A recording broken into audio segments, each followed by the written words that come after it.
So, alrighty then. Okay. So I'm Mike Barber. I'm here to talk about blogging in the classroom. The first thing I'll mention is I've actually created a support website. Excuse me, that goes along with this presentation.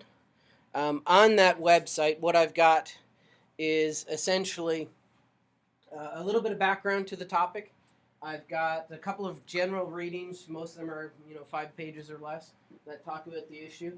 More importantly, for your point, if this is something that you're interested in doing, I have several resources up there that would actually allow you to do it. So once we talk today about why you might want to do it and how you might set it up and how you might actually operationalize it, when you get down to the bottom, there are a couple links here that I think are particularly important. This first one is comparing platforms, or actually go through and talk about some of the advantages and disadvantages of each of the three main blogging platforms, and also provide some resources there that talk about other people who have talked on this issue, so you don't just have to take my word. And then for each of the blogging platforms, I've actually linked in a series of help videos that I found on YouTube that talk about essentially how to create an account on that platform, how to go about navigating the dashboard, how to add a post, how to create a page, and what those two things are, and a variety of other topics in terms of how to go about using the tools. So if you do decide to actually start blogging either personally or with your students, once you decide upon a platform, there's a number of resources that are there that should let you essentially take you through the process of how to go about doing it.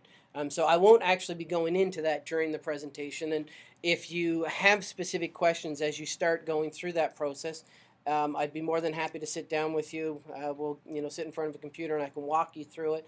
Because between this group and the last group, I think there's only about a dozen folks that have actually been in the room on Monday and today. So it's not like I've got hundreds of people that are looking to do this that I have to work with. The other thing that I'll note is that website also includes a link to the slides for this presentation, which I've uploaded to my SlideShare account. So if, again, you go to that, it's michaelbarber.com/shoe-blogging. All right, so when we look at blogging in the classroom, first of all, I want to give you a bit of my background as a blogger. The main blog that I have is a site called Virtual School Meanderings. It's a blog that I've been maintaining now for about 9 years. It's specifically focused upon my own research interests. I focus upon K-12 distance education, which for really the last 2 decades has mainly come in the form of online learning, particularly in the US. If you go to other jurisdictions, they're still using some of the older technologies a fair amount. So what I essentially use this blog for is anything that comes across my electronic desk that relates to K-12 online learning or K-12 distance ed at all gets posted to my blog. Because this is my research field and because I subscribe to a lot of listservs and just, keep up to date with what's going on in my field, a lot of stuff passes over my desk. So I'm generally posting 5 to 8 entries just about every single day. Now, most of those entries are simply copying something out of my inbox and pasting it to my blog. Now, the value of that, if you're someone in my field who's reading this, means that you don't get 5 to 8 things in your inbox every single day from the 30 or 40 odd listservs or newsletters that you've subscribed to. You can just visit my blog or subscribe to it in your RSS reader and get all of that information without having to worry about it. On average, I say about once or twice a week, I will tend to post a more developed or personalized entry, things where I will find something that motivates me to want to comment on. Generally speaking, it's something that usually irks me that I want to have something to say about, or in a lot of cases, as I see research getting published. Namely because, being a researcher in the field, and the vast majority of my readers I know are practitioners in the field, it's always nice to say, okay, this is what this study found. Now, this is what it means to you as a practicing online teacher. In the past, in addition to that blog, I've actually been involved with a number of other blogs. Some of these are ones that I've run individually. Some of these are ones I've run on behalf of organizations, and some of these are group blogs. So, for example, the Rural Education SIG for AARA, that was an organizational blog. Essentially, I was their communications officer for a period of 4 years, and anything that we wanted to put out to our membership got posted to the blog. Anything that was submitted in our way that was focused upon rural education, we passed along to our members. Now, being a blog, obviously, it was available to not just our members, but everyone else. Contrasting that with something like this AECT Conference Interns blog, Association for Educational Communications and Technology, which is a professional organization that I belonged to since 2004, have what they call an internship program, where they take 5 doctoral or graduate students, usually they tend to be doctoral students every year, that they see as potential leaders within the organization, and they make them interns at their annual conference. One of the things that we did the year that I was an intern was we essentially started this blog that future interns continued to maintain, where we would talk about issues related to graduate students in the field of educational technology. So in that case, there was a number of us that were all contributing to the same blog, as opposed to a single individual posting on that blog. So you can get a sense as to some of the different ways in which you can set this up. Now, the first question that you want to ask when you're looking at this, and the presentation is sort of divided into 2 sections. One is whether you should blog as an individual, and then the second part is how you can blog in your classroom if you wanted to do that. But I think the first part also overlaps a bit, because when you're making the decision on whether your students should blog, there are a couple of things that you want to think about. For example, this quote here was taken from the Chronicle of Higher Education. I guess it's 6, 7, 8 years ago now. Essentially, it was part of a dialogue that was happening. It was in their jobs section, which is now called VITA, which they rebranded, I guess, about a month ago now. What they were looking at was essentially providing advice to new graduates or those that were on the job market.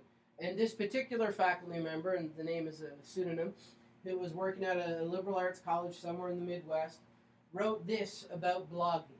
And while he uses the term blogging in here, basically it's any sort of social media that he's talking about. So if you remember back to what I talked about at the Fall Institute, where I talked about making that online presence and some of the tools that you might want to use in order to have that online presence.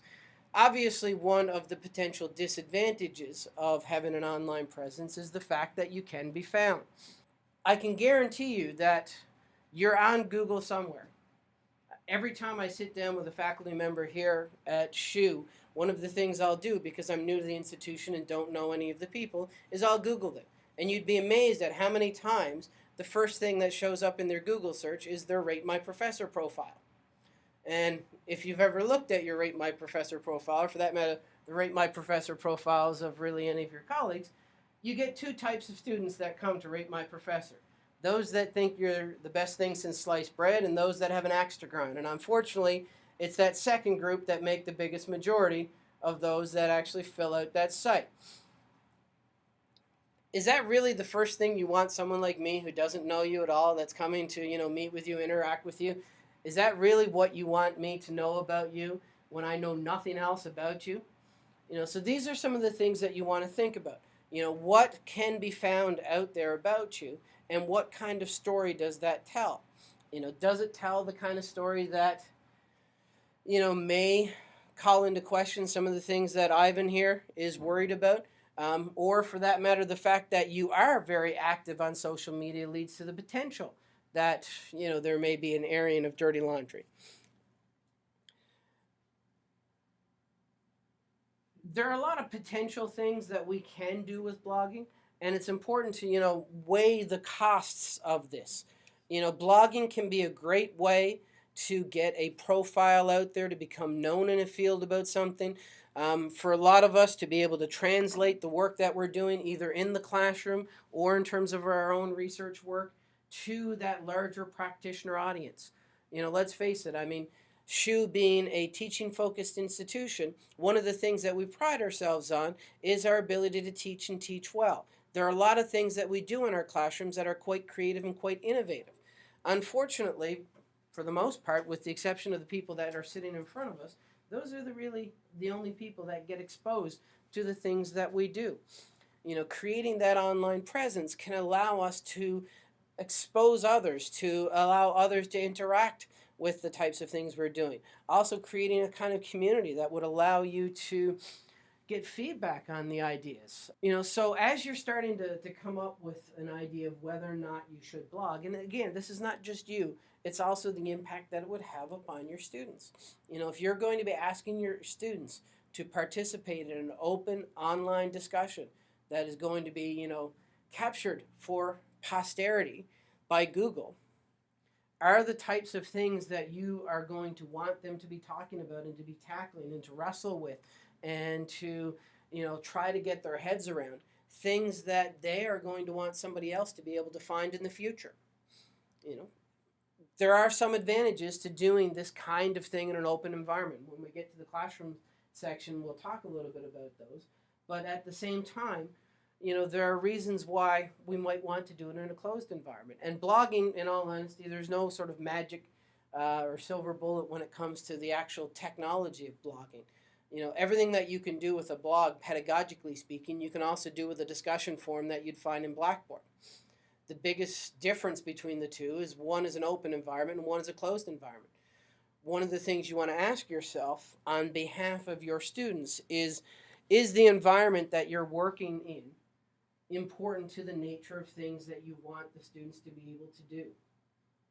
Is that closed environment a safer environment for the kinds of discussions that you want your students to have, or are the advantages of having that open environment where people beyond the 30 or 40 people that are enrolled in your class can actually engage in?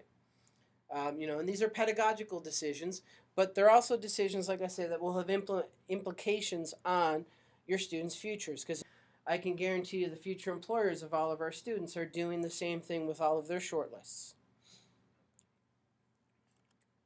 So when you look at us as bloggers, faculty members as bloggers, and I call it academic bloggers up there only because it's short for bloggers in the academy. It's not necessarily research-based. This could be teaching focused as well. There are really sort of three categories that you can put them under. The first is public intellectuals. If you look at my blog, Virtual School Meanderings, I think that probably falls best under the public intellectual category. I have a research area. My blog focuses specifically upon my research area. I provide information about it. I try to translate research into practice. I provide announcements for events that are coming up, every conference that I go to. If there's a session focused on my area, I'll type up a summary of what I hear during the session and post it to my blog. So even if the folks that aren't at the conference can still benefit from those kinds of things. There's also research logs. And while the Walker, as she puts together this particular framework, calls them research logs, I would actually call it teaching/research logs. And then there's also the pseudonym blogs, which are an interesting sort of subset, because shortly after that Tribble article came out in the Chronicle, they actually did a survey of academic bloggers or bloggers in the academy. And the vast majority of faculty members that actually were blogging at the time, this was 06, 07, were actually blogging under a pseudonym. And in many instances, it tended to be commentaries about life in the academy, or they tended to be in very, very small, discrete fields where they would be very well known. And in all honesty, I think people within that field could probably identify who was behind the pseudonym. But if you weren't in that very small field, you couldn't. When we look at the type of content that you tend to see posted by blogs from those in the academy, or how the blog gets used, and this, I think, can also apply to how we would want our students to use their blogs. So this is a nice classification that has come up, and in all honesty, when I look at my own blog, I see a lot of things here that I do. Disseminating content is probably one of the main roles that I use my blog for. I describe it actually right in the tagline that it is a one-stop shop for anyone interested in K-12 distance education to know what's happening in the field. That allows people to keep up to date, which is that third item there. From time to time, I'll use it as a way to express opinions. Like I say, usually I try to do it about once or twice a week. In all honesty, depending upon how busy I am, depends upon whether or not that happens. For example, at the beginning of the semester and in between semesters, that tends to be 3 or 4 times a week. Around this time in the semester, I don't think it's probably been about 3 weeks since the last time I actually wrote an opinion-based blog or an entry where I was actually expressing my opinion, because well, it's just that time in the semester now that I don't have time to do that. When I first started my blog, I used to use it a lot for that writing aspect. When I first began my blog back in 2005, in a lot of cases, I was actually writing about things that I was going to be working on in my own academic work. And it was a way of essentially playing with some ideas, getting things down onto paper, getting feedback from other folks that were in the field. At the time, K-12 distance education was a very small field. Even now, there's still less than 24 scholars that are actually actively working in this area. When I first started, it was less than half a dozen. So in a lot of cases, I was relying upon folks that were involved in the field, practitioners, colleagues that I had that had encouraged me to go into the doctoral program at previous institutions. And literally, every time I'd post an entry, which was only once every week or two when I first started, I would send an email to everyone saying, I posted another entry. Can you go and, provide some feedback for me? Because I was essentially trying to both become a better writer and to really clarify what I wanted to write about. Being at the time a second-year doc student, trying to narrow that focus. This is a framework, and all the citations are at the end of the presentation. So when you go online and look up the slides on SlideShare, you can get the full citations for all of these, and almost all of them are available in open access. I think there's only 3 that aren't, and I believe I've checked the SHU library, and our online database is subscribed to all 3 of those. So every article that's there you should be able to pull down without having to go through interlibrary loan. This is a nice framework that I'm going to mention. It's Schmidt 2007. I won't go into it because, in all honesty, the way it appears here, it's kind of convoluted. When you look at the description before and after it, it actually is quite useful, and I find it actually is a very useful way of thinking about how to go about blogging with my students. So I mention it. If it is something that in the end you decide that you want to blog on your own, or in particular if you want to get your students blogging, I would highly recommend pulling down the article and actually reading about this framework, because it's a really useful tool, I think, for thinking about this. At the end of the day, when we look at ourselves as bloggers, either focusing upon our research interests, our expertise from our own doctoral studies or our current expertise, or for that matter, ourselves as teachers, I think this is sort of the framework in which we want to be thinking it. If you look at Boyer's work, and if you haven't read the Scholarship Reconsidered, it's actually a wonderful piece. But essentially what he's looking at is this, how do we as academics translate the things that we do, regardless if it's things in the classroom in terms of our own pedagogy or the things that we're teaching, to have some kind of impact in our field above and beyond just the students that are sitting in front of us. How can we make that translation between, that myth of the ivory tower down to what's actually happening at the local level, or what's happening in the real world, as they say. How do we bridge that gap? Because, while I say the myth of the ivory tower, in all honesty, if you look at most academics, it's not necessarily a myth. A lot of us are working in isolation, and a lot of the great things that we're doing really don't translate beyond our immediate focus, our immediate sphere of influence, to the larger community. So this is, blogging is a good way for us to be able to do that. Transitioning now to look at blogging in the classroom and ways in which we might want to do this, or reasons we might want to do this. One actually looks at the pedagogy. And again, as I mentioned earlier, this is not necessarily specific to blogging. This is sort of any sort of computer-mediated communication tools. So a lot of the things that you see written here also translate to the use of discussion forums in your Blackboard environment, or really, in all honesty, the types of classroom discussions that you might have. When you look at blogging as a potential activity, really one of the key reasons to choose blogging over other forms of discussion is that ability for social interaction. And blogging in particular allows for that to happen at such a larger level. When you're in the classroom and you try to have a discussion, first, one of the things that unfortunately we do in the classroom is we don't have actual discussions. And when most faculty members, and particularly high school teachers, and I used to do a lot of work in teacher education, and when I'd go out on my field instruction and look at what the teachers were doing, they said, we're going to have a class discussion today. And I go in and actually observe what they're doing, and it's not a class discussion. It's essentially a group question and answer. You know, if as the instructor I pose a single question, and you answer me, and you answer me, and you provide an answer, and you provide an answer, that's not a discussion. Essentially, that's a didactic conversation with multiple people.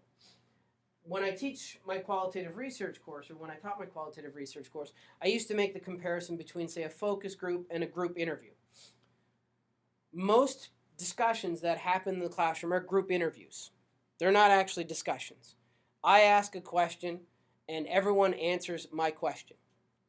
Whereas in a focus group, I provide a prompt, and Maureen might answer my prompt, but then Matthew might talk about something Maureen said and totally disregard my prompt. So I didn't catch your two names because I knew those two guys before. But, you know, then you might go and ask, you know, say something, talk about something Maureen said. You might come back and ask my prompt. It's that interaction. You know, the fact that you're not just all answering me, that you're responding to what the other has said. That's an actual discussion. And in the classroom, so often we actually have these group conversations as opposed to, or group interviews, as opposed to a true discussion. And in many instances, that can happen in a blogging environment. If you post a prompt and all the students are expected to do is just respond to that prompt, essentially you've just done a quick question and answer session there. You know, there isn't that kind of interaction. One of the things, and many of our online discussions in Blackboard, and part of it is just the nature of the way the threaded discussion forum actually looks, the way it's actually structured. You know, it's very easy to get into that group question and answer because, you know, looking at whether or not it's at this angle or that angle and the depth of it is really difficult. Whereas in a blogging environment, if I have a blog and all of you have a blog and I post a prompt on my blog and, you know, you answer it, well, you can tell whether or not anyone is interacting with Maureen because people are going to actually comment on Maureen's blog. And if you set up your activities in such a way where it requires them, you know, your students to comment on each other's, you get that kind of social interaction. Because it's in a public environment, you also get the ability for people beyond your students to interact. And in the years that I've been using blogging in my classroom, this is actually one of the things that surprises me the most every year that it happens. I remember as a doctoral student when I was at the University of Georgia teaching our pre-service technology integration course that was primarily elementary ed students because they were required to have a technology integration course in order to get their education degrees. One of the things I used to have them do was there was a nice resource that was hosted in California at one of the university, actually I think it was San Diego State, sorry, at the University or San Diego State University's website that I used to have the students go to and actually look at and then comment on. Well, the second time that I did this with my students, or the second semester I did this with my students, the guy at the other end at San Diego State happened to be the 2 weeks that we were doing this actually watching the analytics from his site. And he noticed that there was a big spike in traffic from, you know, on his website as we were doing this activity. And when he went in to look at the analytics, he noticed that they were all coming from the state of Georgia. So he basically just went to Google and Googled the name of his site and put Georgia in the title, or Georgia in the search, and actually came across my prompt, which, because the students were using trackbacks so that there was a link from my prompt to all of their entries underneath, he was actually able to go and see all of the feedback that the students were giving, all of their reflections on the site. And he actually starts commenting on their blogs, in some cases thanking them for the suggestions because it was something that they were planning on doing or thinking about doing but weren't sure if they should do, and, you know, that he appreciated the feedback. In a couple of cases, they were suggestions of things that they had done in the past that hadn't worked for one reason or another, or that they had considered in the past and decided not to do because... So what ends up happening is this guy who's running the resource, not only is he getting all this great feedback from the 40-odd students that I've got in these two sections, but he starts to interact with them. You know, and for a lot of these kids that grew up in a suburb of Atlanta, in an upper middle class, primarily white environment, you know, that, in all honesty, had led pretty sheltered lives up until this point. to be able to, go and look at this resource, which to them looked, professionally done. And it was very well done. I mean, it was, had a lot of good multimedia and stuff like that. And then to have the person in charge of this resource actually interacting with them, as a second year undergrad, that got them pretty jazzed. And in all honesty, that was a really powerful learning activity for them. In other cases, I've had students when I was at Wayne State that would be commenting on articles that we had read on their blogs and have the actual author of those articles because they've got a little Google alert set up about themselves. Again, this is one of the advantages of being in a technology field. We're all kind of doing this. But they essentially had an alert set up in Google so that anytime Google found something that had their name in it that was new, they'd get a little email that said, we found this and here's the link to the website. A lot of people in the technology field, actually a lot of people in general, have this kind of thing done. And a number of the authors that we were talking about in our class that the students were blogging about would actually get the alerts as the students mentioned them by name. And a number of them would actually interact with my graduate students, in this case in Michigan, as they saw that coming up, which again I think is a really powerful potential learning tool. Now, does it happen all the time? No. Would it ever happen in Blackboard? No, because it's a closed environment. So this is one of the advantages of having that kind of open environment. So when you're looking at, the potential of this in terms of the social interaction, the peer interaction, the ability for reflection, discussion, and feedback, there are some advantages to having it available in that open kind of environment that blogging allows. Now, depending upon what you're discussing, the nature of the topic, whether or not it's something that's, say, more controversial, something that, you want the students to be open to be able to say things that they wouldn't necessarily want publicly broadcast, that kind of conversation, maybe it is better to have it within the closed environment that you've got in Blackboard. So these are some of the pedagogical things that you want to weigh as you're looking at whether or not to do this. One of the things that blogging does quite well, and I think much better than a discussion forum in a closed environment does, is it provides the student with their own voice. One of the things, actually the only thing that we can say based upon reliable and valid research about this generation of students is that they're more narcissistic than any previous generation. All the stuff that you've read in terms of them being digital natives or the fact that they're part of the digital generation or the net generation is all based upon either no research or flawed or skewed research. The only thing that we can say based upon reliable and valid research, and this is mainly the work of Jean Twenge and her Generation Me project. If you're not familiar with it, just Google Generation Me. It's a wonderful book. There's a really good support website that's out there. Essentially what they're using is the Narcissism Survey Index, which is a validated instrument. One of the nice things about blogging is it actually plays in to what we know about that stereotype. Or I shouldn't say that stereotype, that generational difference that we can actually say based on reliable and valid data. If students are narcissistic, providing them with a public forum to be able to voice their opinions actually is probably a pedagogically valid decision to make. I was going to say pedagogically smart decision, but I think valid is probably the better term there.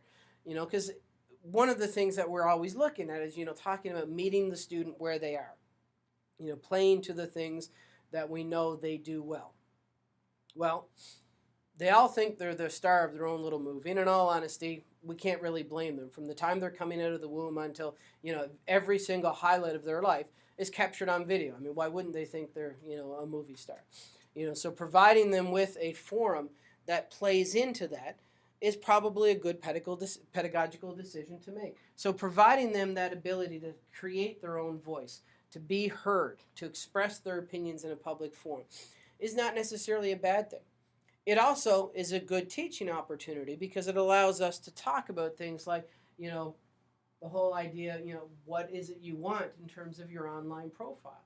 And unfortunately, within the K-12 environment, all that stuff we talked about at the beginning when we made the decision on whether or not we should personally become bloggers, they don't have these conversations in the K-12 environment. Most students today have very little concept of the digital footprint in which they are leaving behind. Blogging is actually a great opportunity to have some conversations about how they present themselves in an online way, as they are finding their own professional voice, the voice of who they want to be as a professional in whatever field they're engaging in. Another one of the good reasons of using this, and in all honesty, it's disappointing that this has died down on most campuses, but this idea of writing across the curriculum. You know, if you go back into the 80s and the 90s, one of the things that was very common across both Canadian and American university campuses was this idea of trying to get the student to write in disciplines other than just folks in the English department. You know, how do we essentially encourage students not only just the act of writing, but actually working with them to become better writers? And blogging can be one tool to that. Not that necessarily you want your students writing in formal academic ways when they blog, but you know, it's a good way of having them work on their ability to be a persuasive writer, their ability to you know, write in a variety of formats, you know, discussion formats, critical formats. Yeah, I mean, let's face it, even we know this. You know, the more that we write, regardless of what form we write in and what way we're writing, each act of writing makes us better writers, assuming that there's some sort of corrective factor in there. And with the nature of interaction that you get on a blog, that corrective factor becomes very apparent, because if what you've said isn't clear, it's not sort of the mechanics of the writing, but the ability to present an argument. You know, if I don't quite understand what it is you're saying or what it is you're trying to do, or I don't quite see how your example jives with your main point, that's what students will pick up and comment on when they start interacting with each other. And then that forces the student who originally wrote the entry to go back and try to clarify things in that interaction that they're having in the comment space of their blog. And, you know, that's a really powerful tool that, in all honesty, is a real great teaching tool that we don't have to worry about. You know, because if we model it well up front, in terms of the nature of interaction, the students really take over that responsibility for us. A couple of other ways, I guess, in which you can use this, in addition to just as a discussion medium. One of the things that I've seen some instructors do, in fact, I've done this myself in the past, mainly in a course actually on Internet in the Classroom, where I was focused specifically upon using Web 2.0 tools in the class. But instead of using Blackboard as a learning management system, using your blog site as your learning management system, posting your content there, posting your announcements there, you know, which is a nice open way of this idea of open teaching.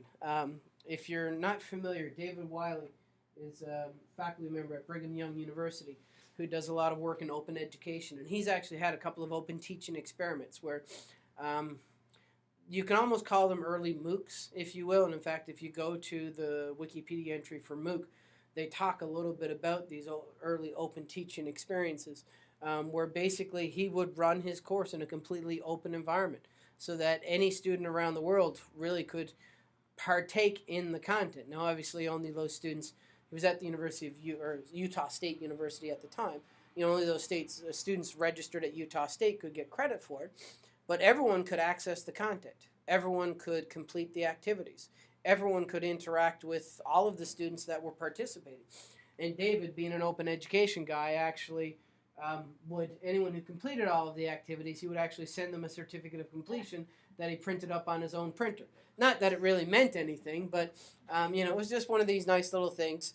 You know, but that idea of using that blog as your open learning management system, you know, is an interesting concept. The other thing that you can do with it, and this goes to, I mentioned at the beginning, some of the organizational blogs that I was involved with, where there are a number of us that were contributing to the blog. This is actually a great way of getting some of your students engaged. You know, there's no reason why you have to be the one that creates the prompt every single week. You can set the blog up in such a way so that on your blog, every single one of the students has the ability to post entries. And each week, a different student is responsible for, or every, 2 students a week or what have you, responsible for posting a discussion prompt based on the readings that they've had. And then students are responsible for responding to and interacting with each other on that prompt. So again, thinking, I guess, from a practical standpoint, decreasing some of the load on us, but also really creating a higher order thinking activity for your students, because now they've got to read the stuff, they've got to synthesize it and understand it, and then figure out, okay, what can I ask my colleagues, my peers, that are actually going to get them talking about this? How can I put together a prompt that is going to be effective? And I can guarantee you, don't discount the potential of competition. Nobody in that class wants to be the person that asks a question that no one wants to respond to. They all want to ask the question that is going to have, the 70 or 80 responses, not the 5 or 6 responses. That aspect of competition amongst our students, can often be used to our advantages. A couple of other ways in which we can use blogs with our students. One is as a journaling activity or as a way of collecting field notes. The field note one I've actually seen used very effectively in the science disciplines, where you've actually got students that are responsible for doing a lot of the lab activities instead of the traditional lab reports that we used to do, which I know when I took science, both in high school and college, that little 2-page thing that had all those categories. I found this to, at least the examples I've seen this used for, are actually, I think, much more authentic in nature, particularly if you've got sort of a long-term kind of thing, because it allows the students to pick up and essentially collect their notes.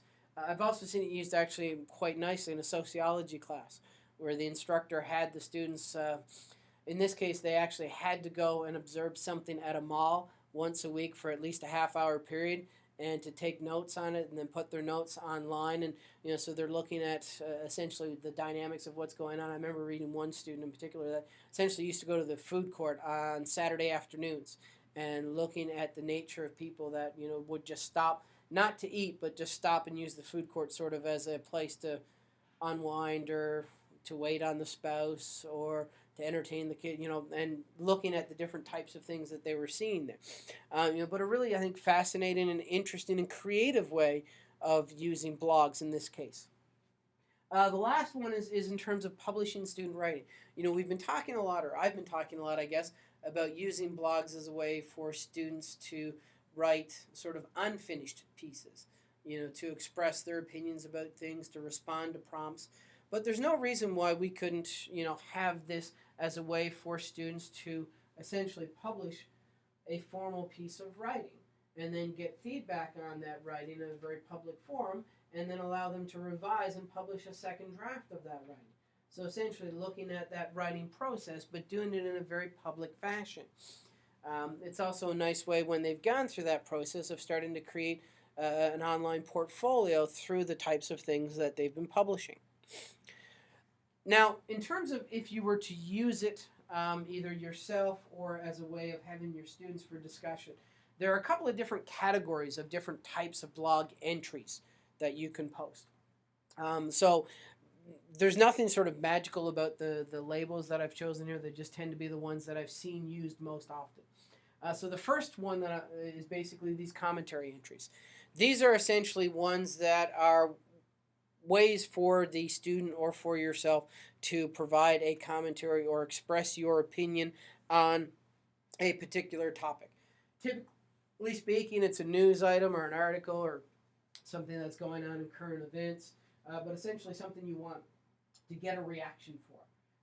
So the reason you're posting this entry isn't just to post it and to get it out, sort of into the zeitgeist. It's a way to try to solicit that kind of discussion, to get that kind of feedback that you're looking for. Essentially, it's the type of thing you would write to get people to comment on. In some cases, this happens in a very planned way. In some cases, not so much. I know the entry that I've posted on my own blog, which I think is about 4 or 5 years old now, that has received the most comments. Actually, I think almost as many comments as just about all the other entries put together. It's up to 200 and some odd comments now, and even though it's 4 or 5 years old, the last comment was only posted about 2 weeks ago, was an entry that I posted on the School of Tomorrow, which is a program it's a homeschool correspondence-based program that has that's focused upon basically on a Christian religious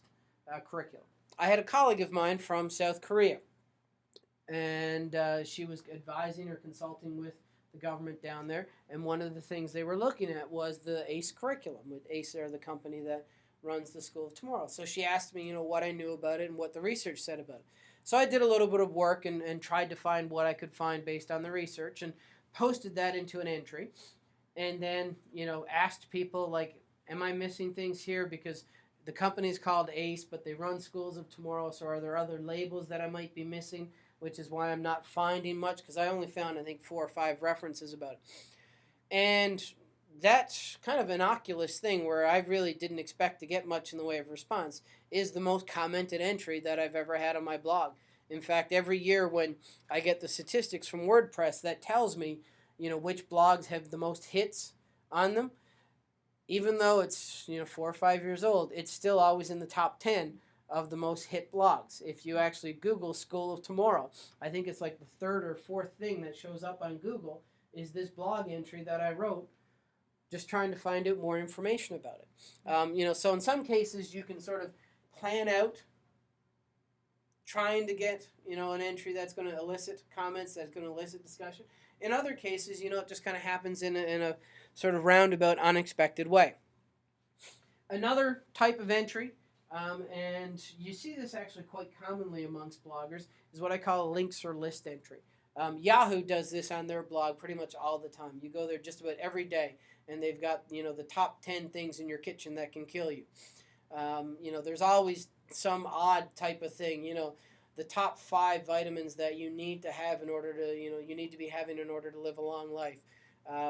Or links entries where, and I use these quite a lot myself, I have essentially Google Alerts set up so that anytime some news item is posted that uses the words virtual school or cyber school, I get an email that actually it comes once a day that includes all those links. I just copy and paste all of those into an entry that I post every Saturday morning called Virtual Schooling in the News. So it basically gives a little 2-line blurb about what the article is, and it gives a link to the article so you can actually go and look at it. That's a good example of a links entry. So if you're teaching and using this with your students, an effective way of using a links entry is, again, that kind of thing. Anytime, once a week, you're posting all of the news items that are coming up in the field or the topic that you're teaching. Discussion question entries. These are ones where you're posting a specific prompt. And again, like the commentary entry, you're trying to get feedback. You're trying to elicit a response. In this case, though, you're not necessarily providing the same kind of commentary and opinion on the topic. You're just presenting the topic and trying to get people to engage with you. There's a couple of ways in which you can do this. Obviously, you can be posting it on your own blog. Another way in which you commonly see done is having it post on other people's blogs. So, for example, it probably happens about once every month or two. I'll get someone who is interested in having a conversation about some aspect of K-12 distance education, but either they don't have their own blog or their blog may not necessarily be focused specifically upon K-12 distance ed, or in some cases they just might not have the same size community that my blog has. So they'll send me an entry that I'll post on their behalf as a way to try to get some discussion going. In terms of my own blog, this actually is where most of my entries fall under, this information items, where you're just passing on information. So if you were to go to my blog this morning, they're just things that came through my inbox that I'm passing on for people who may be interested. And that last one, for example, that newsletter by the Alliance for Excellent Education, what they were talking about there actually was 4 upcoming webinars that they're having throughout essentially the next 4 weeks. So again, passing on that kind of information to them. The last type or one of the last types I'll mention is what I call bells and whistle blogs, but essentially they're blog entries that aren't necessarily text-based. So blog entries that you would have where essentially it's just an audio file. And when you go to my blog over on the right-hand side, you'll see that there's a VSM podcast. And if you click on that, it'll link you to all of the audio entries that I've got posted. Vodcasting is also video podcasting. That's another way of doing it. Another thing that most of the blogging platforms have now that'll allow you to do internally, although you can actually do this with an external widget called Poll Daddy, but it'll allow you to create a poll in your blog where you can actually just ask students a question and give them a range of options that they can pick, and they can just pick one of those. Often I actually use that as a discussion starter. So at the beginning of the week I may post a poll. By Wednesday or Thursday, based upon what students respond in the poll, I'll ask a question based upon the responses that they happen to select. There's one other one that I didn't mention, that's usually the last one I stop with, is guest blog entries, and I sort of alluded to that earlier. They can fall under any of those categories, but essentially they're entries that are written by somebody who isn't the normal blog author. So in my case, because it's an individual blog, anything that's not written by me would fall under the category of guest blog entries. So as you're looking at this, I mean, there's a lot of reasons why you might want to blog. There's a lot of ways of going about it. But at the end of the day, it's, how do you create that public profile for yourself if you're doing it for yourself? And as well, how do you engage your students in that open environment? Or do you want the way in which you engage your students to be that kind of open way? So that's basically it. Like I say, all of the references are there, so when you look it up on SlideShare, you can get a look at all of those. If you do have questions at some point, and we've got about a half hour for them now because you guys weren't all that chatty as we were going through,